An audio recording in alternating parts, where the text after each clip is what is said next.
I'm Craig Tooley. I was the LRO project manager at NASA Goddard Space Flight Center.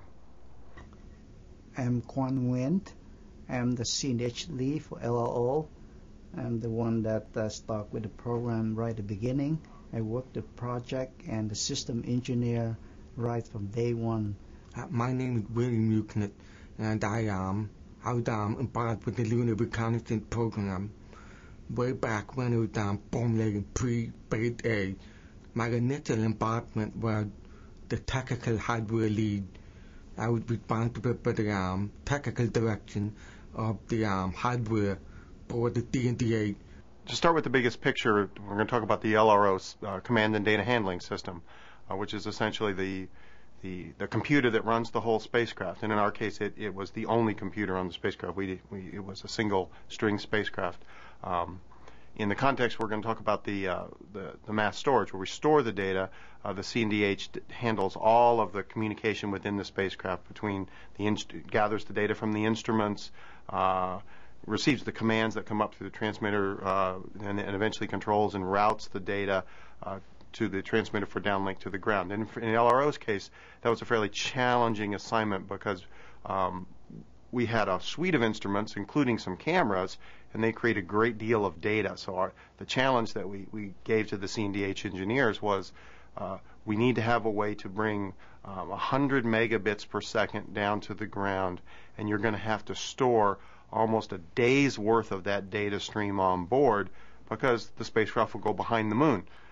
Or our primary antenna, which was at White Sands, which was built for LRO, turns its back on the moon as the Earth rotates. So they had to continually take data because we were mapping the moon, and so it was not something we could turn away from and come back to. We essentially wanted to almost 24/7 run these cameras and instruments looking at the moon, collect that data, and either beam it directly back to our station at White Sands at quite a high rate, or store it until we got another opportunity to downlink it. And that ended up being quite a large data recorder requirement, as well as for the CNDH in general, a challenge to move that much data that quick. LRO actually produces more data than all of the other planetary missions we have flown thus far. It's not so much that LRO is that much better, but LRO has essentially state-of-the-art instruments, and we're pretty close to the Earth, so we're capable of bringing back really an incredible amount of data. So that was kind of the starting point.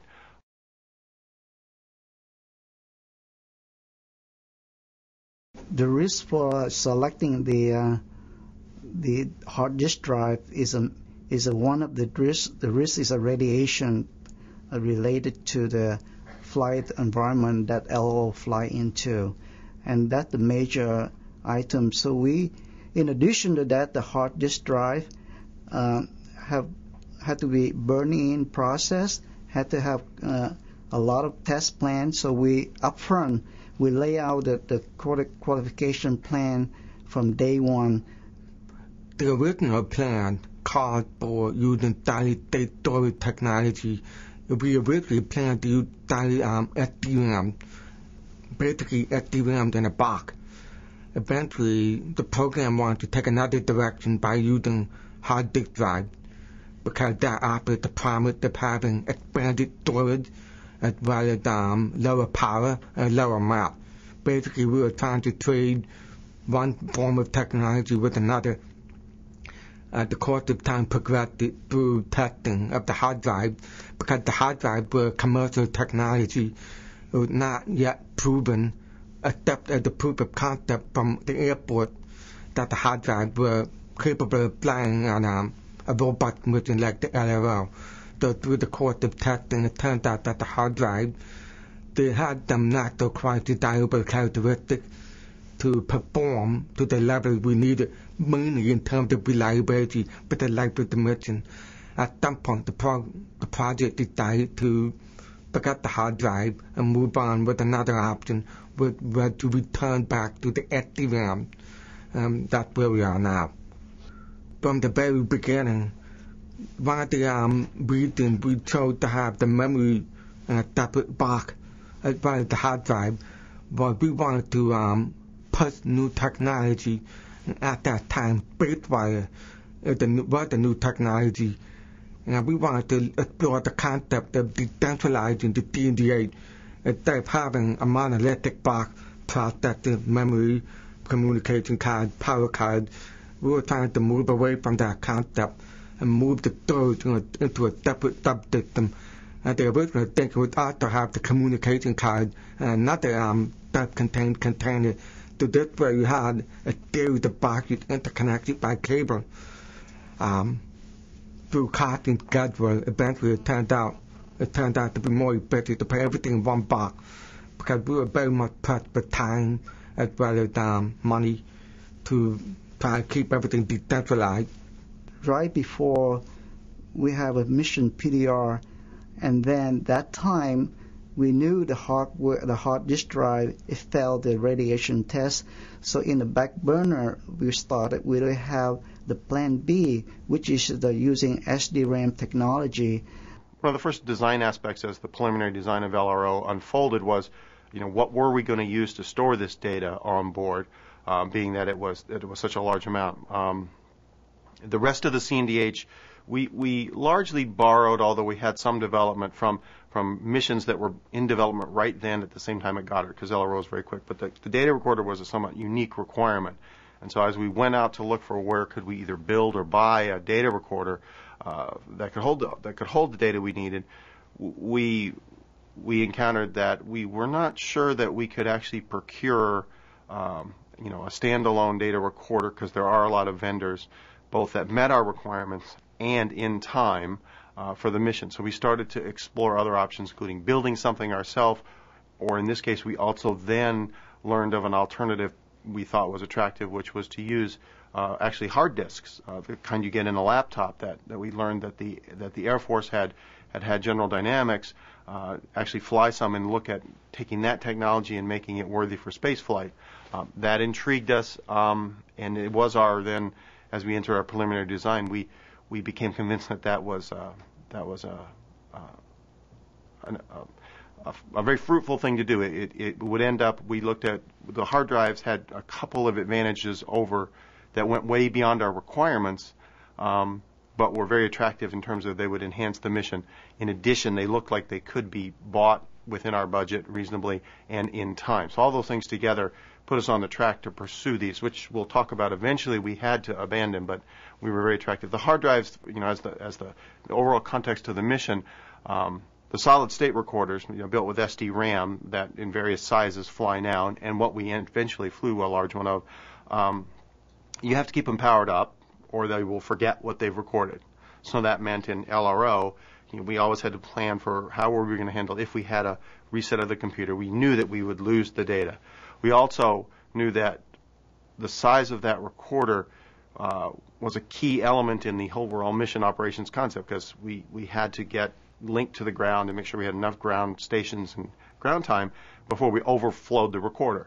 The hard drives, retain data, as you probably know, even when you turn them off. They were going to be quad redundant. It's called RAID array technology. And within the same mass and power, we were going to have quadruple our requirement of storage, which would open up all kinds of flexibilities operationally. So we thought, that's very attractive. Let's see if we can push this forward and get a flyable version. And that's where we were before our preliminary design review, right up through just after our preliminary design review. So that was the path we were on. We accepted some risks with this decision, and they were risks we knew were there at the onset, because the hard drives that had actually flown had been essentially, these are commercial small hard drives, packaged in airtight containers, actually with some wrapper electronics, but at the heart they're a commercial item. Very rugged, because laptops, as you know, probably over the years take as much abuse as accumulated to a launch. So they were rugged, but we knew that the only flight and the only thing that we really had been qualified for this was a short, shall we say, demo flight where General Dynamics had packaged these up. They had worked. They were very excited about the possibility of making this into a full-blown space product, but we knew that we were going to have to qualify them to last a year in lunar orbit for LRO, and we knew that at the heart of it, we had some commercial electronics that were probably not something that we could go all the way back to Hitachi in this case and get inside if they didn't pass the overall qualification. So we knew we were going to test, and we knew there was a risk that this test program wouldn't pan out. We decided to take that risk and go forward.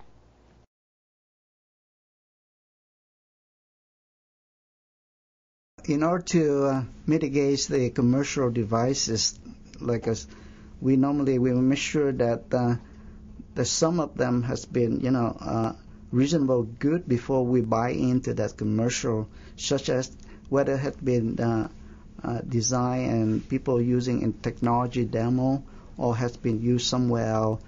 But make sure that particular first step, we want to make sure we don't really dealing with something very unknown. So we want to make sure that particular one that we have to screen up front.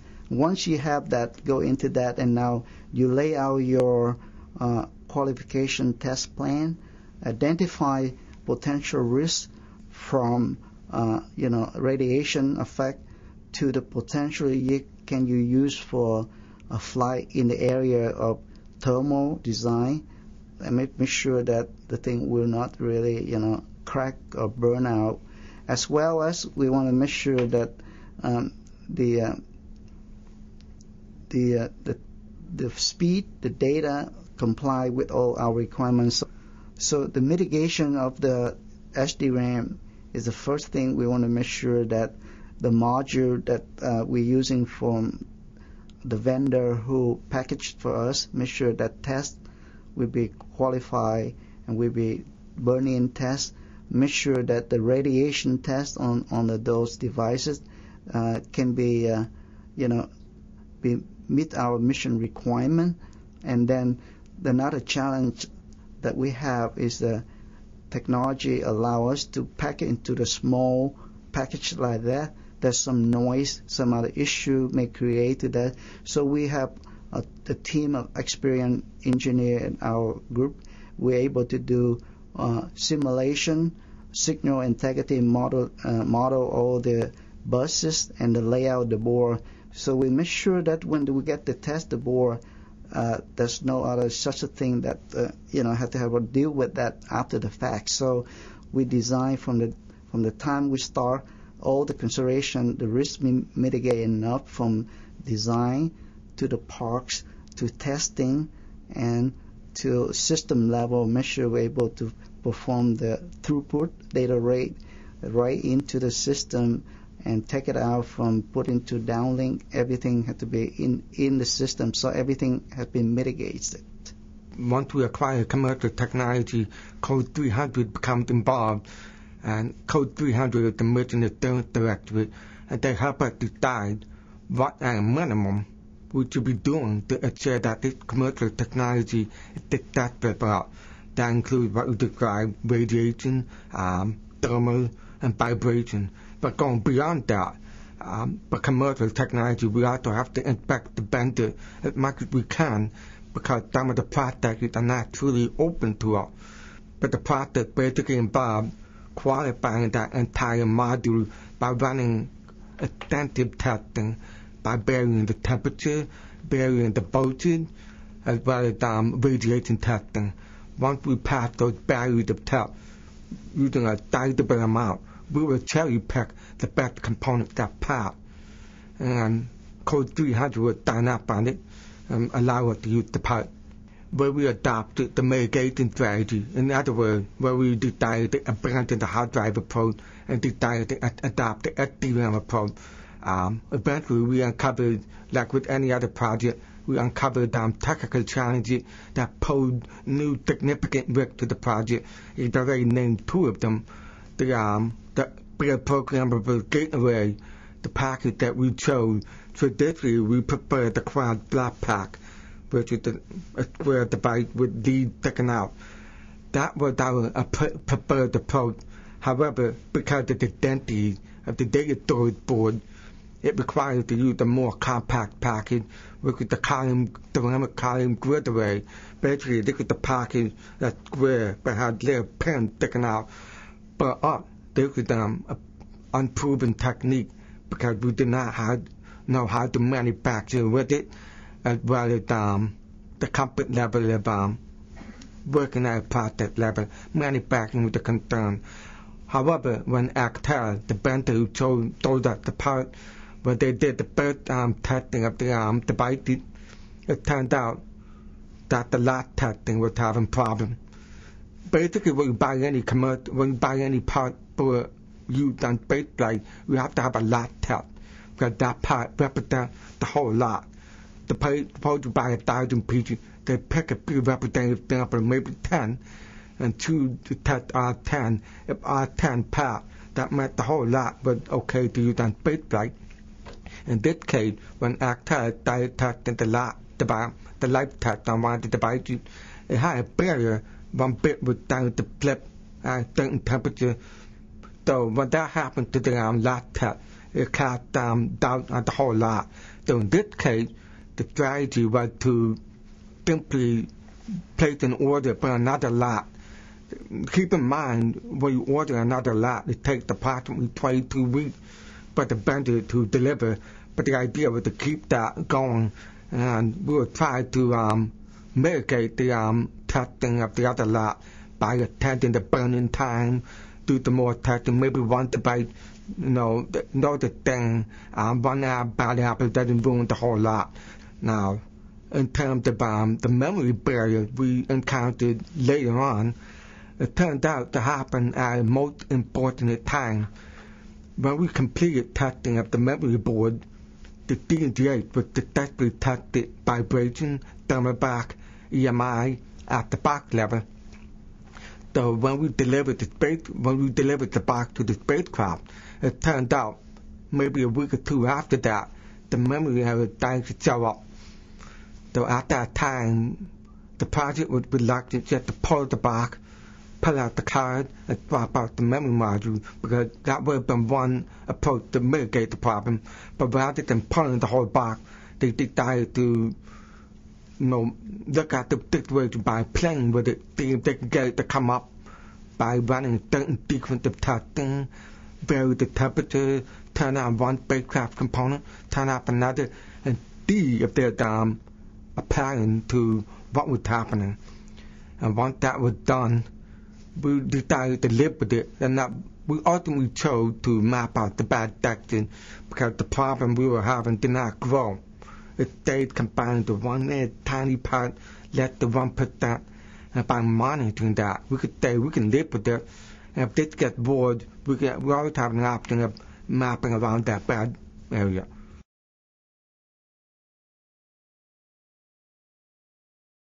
I mean, we knew we were taking, a fairly, a moderately high risk that we might have to abandon this, because we said if it fails the tests, we'll look, but there's a good possibility that will be the end. We will not be able to make these better than they turn out to be through testing, so we'll see. So the project and the C&DH engineers, very early on decided that there ought to be nurtured a plan B. What would we do if this doesn't work? What would be our fallback? And indeed, we ought not just note that fallback. We ought to, and I asked the C&DH engineers, but this was already their plan. They're very, very experienced. So we need to develop that plan, so if we need to abandon this, we know exactly what we would shift to, and we should have a plan that will still fit in our schedule and our budget, or at least come close. We can go work, because otherwise it was an unacceptable risk to take. And so they had done that. They had a plan B, almost from the onset, and they matured it kind of in the back, in the background as we proceeded with the hard drives, or the mass storage system, I think was the actual name we called the box. The decision juncture for when we actually abandoned this, we started this in the year before PDR to pursue the hard drives, was actually on the eve almost of PDR, right in that time frame, when we began to see the results from the radiation testing. They were taking the hard drives, and we were seeing latch ups and upsets in the electronics embedded in the drive itself, the part that was truly commercial, that was truly problematic to fix. And so that testing was going. We were seeing results that were saying, this is worrisome. We'll continue to test. We'll talk to General Dynamics if they have any ideas for how to mitigate this, external to the actual core circuitry? Could we shield it? Is there circuitry we could wrap around it that would correct? We asked them those kinds of questions. But it was, as we exited PDR, if you looked at our PDR presentation, we were still baselining these hard drives, but we noted that we were now concerned. It was very shortly after PDR that we decided that the risk was extremely high if we tried to embark upon making this circuitry much more radiation tolerant. It just looked like it was having what would have been fatal failures with probabilities that were way too high, even in spite of its redundancy. And at that point, we actually very quickly said, so let's take a look at this plan B. We made the decision that we needed to just abandon the hard drives. We let a little bit of the work continue because we really believed that flying these hard drives would be a very useful thing for NASA in general. We were really intrigued with the capability it would give us, but we said it's not going to happen on our project because of our constraints. So GD kind of quickly ramped down. We documented it. At the same time, we aggressively engaged the Plan B to actually build, and Plan B was to build now an integrated into the CNDH SD-RAM based solid state recorder. So it was a design that was done in Goddard. It leveraged a much smaller solid state recorder built with these stacked SD-RAM chips, and expanded that and added it to the CNDH. An interesting footnote that I want to throw in is during the overall design of the LRO CNDH, one of our goals, but not one of our requirements, was to make the CNDH as modular as possible. In other words, we already were taking pieces from other developments, and we wanted to maybe move that forward a little bit more, and so we didn't have such a point design, and we had struggled a lot with how dependent we would make this box with its many cards on using the backplane of the computer box. And we'd gone all the way from there will be no backplane to the simplest, shortest path is to do the traditional, fully exploit what's called compact PCI backplane. And we had technical versus management versus systems discussions. CNDH people were adamant that we retain the compact PCI backplane capability in a box that otherwise didn't need it when we were going to fly the hard drives. But they said one, it's easier to leave it than to design it out, and two, trust us, we think you should leave this capability there, which we did. We didn't insist that we take this. And indeed, it was that decision that enabled us to so quickly go to Plan B, because it plugged into this backplane that otherwise we weren't utilizing, but we had left that capability in the box. So that was a decision point that at the time we didn't recognize as being so key, but it was key to us successfully going down this other path. So that was also very good foresight.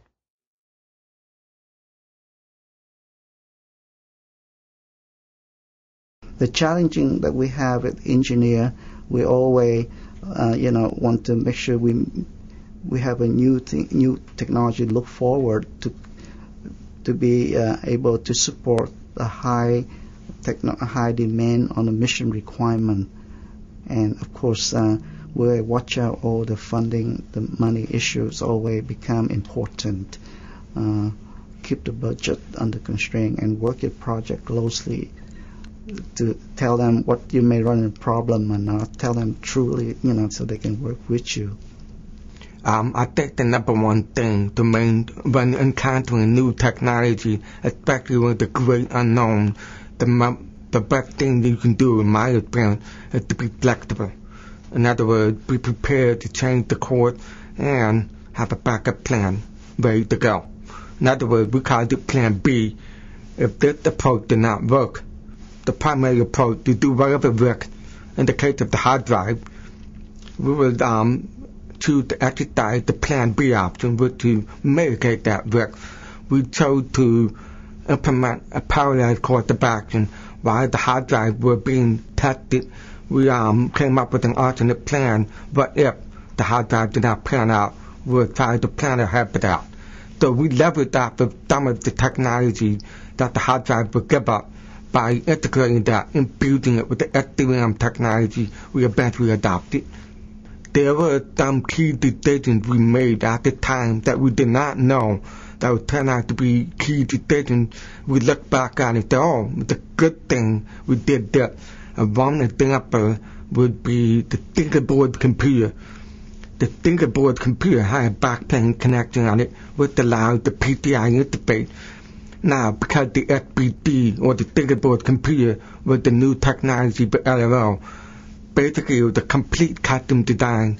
We had the choice to take out the backplane connector, because the original design for the LRO DDA did not require a need for a backplane connector, so it wasn't necessary to have it, but it was there because it was a previous design from another mission. So we talked about it, should we keep the connection in or take it out? So ultimately we decided to keep it in, just in case we needed it. So fast forward maybe 6 months later, we were looking at using the SDRAM technology on a backplane. And guess what? It required to use that backplane connector that we just debated whether to keep in and out. So looking back on that, we are very happy that we did not paint ourselves into a corner. But if we had taken it out, that would have required going back to square one at the fingerboard computer just to implement the alternative approach if the hard drive had not panned out. Anytime we have commercial technology, you really need to extensively research and test the crap out of those things in order to make sure it works, because there's a very high level of risk. When you buy military parts, there's a process in manufacturing, but at the manufacturing level, by controlling the process, you ensure the quality of the final product. But whereas with the commercial technology, you don't have that. So we're left with testing and testing, more research and testing.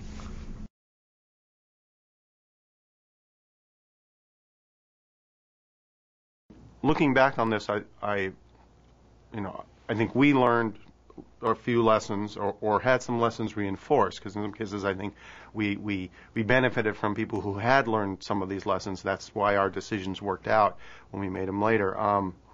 Probably from the biggest picture, looking back on it, although we did not succeed in flying hard drives, which would have been an accomplishment and would have actually made a slightly, somewhat more capable spacecraft beyond our requirements, I don't think we made the wrong decision. I think the fact that we knew that we recognized the risks, the folks were wise enough, and we were willing to invest even in the backup plan that was commensurate with the risk we were taking in hopes of getting this technology.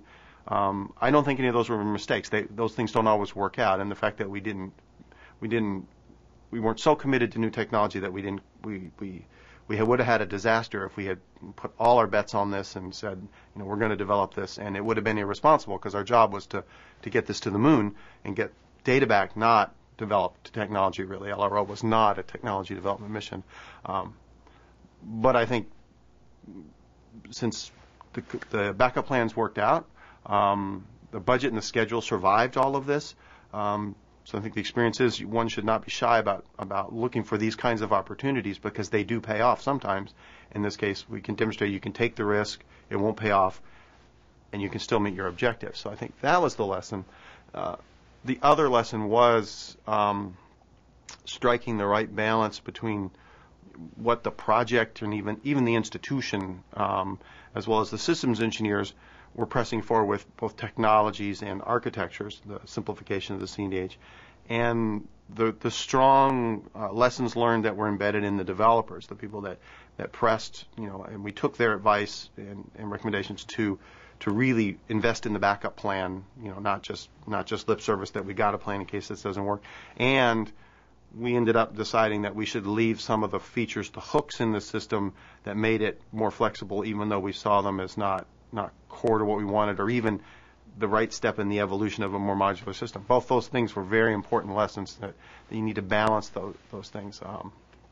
People will make technology decisions, and years later, it's hard to understand why they were made, because they didn't work out. Maybe it's more advice than a lesson. But certainly, if somebody who was in shoes like I was in, which was not only the project manager for LRO, but LRO being in was an in-house development. So we were also the, shall we say, prime contractor. So we were also the product developer. So I was, I was closer to the engineers who were actually building the hardware, and we were involved, very frequently in the ongoing design. And I think it is important for people that get in that position, whether they be on the government side or they're on the contractor side building things for us. For what we build at NASA, those kind of leaders need to take the time to become, at least versed and fluent enough that they can be intelligent decision makers. They can't just do it from rolling finally up to bullet charts. I did a lot of homework in C&DH in this time frame. I wanted to understand what it was about compact PCI backplanes that made them both useful, and also why we thought maybe it would be nice to have a computer system that didn't have one. I needed to understand that better than just a summary chart. Similarly with the radiation effects, one has to understand the difference between things you can recover from and fatal ones, and understand that it's statistical. I think some of my advice is that it is good investment of time if you're in those decision-making roles, to take the time to verse yourself well enough that you can hold those conversations yourself with people, so that it's your decision. It's not just a gathering of weighted opinions that you're going to decide based on. The C&DH and this discussion we've had about the mass storage, and a little bit about how the C&DH design, was part of a bigger exercise when we were doing this kind of development and trade for everything on the spacecraft, the power system, what battery we wanted to buy, what was the right kind of battery, all aspects of it. And this LRO was on a fairly short schedule, especially since we didn't have very much. We had no formulation phase. LRO was a directed mission, and we essentially they decided we were going to do it, and they kind of got us going. So we were very rushed. But I think this lesson or this advice applies in any mission. When I look back on how we proceeded, the one thing that I would do different is I would have brought the decisions to closure on many of those interesting technical trades and discussions as we tried to decide faster, because that time, while it seemed like in the pre-PDR even era we had a lot of time even in our short schedule, that wasn't really true, and the 3-month lag between we could have probably closed this trade and gone with the hard drives or gone with we definitely want a single lithium-ion battery and proceeded with the procurement would have paid me 3 months of time and integration and test later that I probably would have mortgaged my house to get. And looking back at that perception that we have, human nature, we have a couple of years, so let's work this a few more months. I give this advice always. I said you need to drive things to closure faster. That will pay off later. You need that time, and I learned that in this mission. And there were people already on the mission who knew this. I had people pressuring me that we need to close this trade, Craig. I can show you. I'm looking at the launch date, and my subsystem is feeling a little tight. I didn't listen to that as well as I should have. All right. Well, I think I've described this was a risk that that when looked back on, actually became riskier, and we changed course and exercised our mitigation. LRO is an excellent story to look at risk management from lots of vantage points, because being very fast and being exploration's first mission was also highly visible, and we understood the ramifications of failure went perhaps even beyond the amount of time and money invested. So in other disciplines or from a project management standpoint, I think LRO myself or many of the people that worked on LRO represent an excellent and very open resource if someone wants to come find out how we did something else or even how we philosophically handled risk management, or how we encountered problems with our propulsion system and how we managed those. All those would be good things to talk about. We're all at Goddard Space Flight Center, and I'm certainly, Craig Tooley, available there. I can either field them or point you to any part of the team that's still there.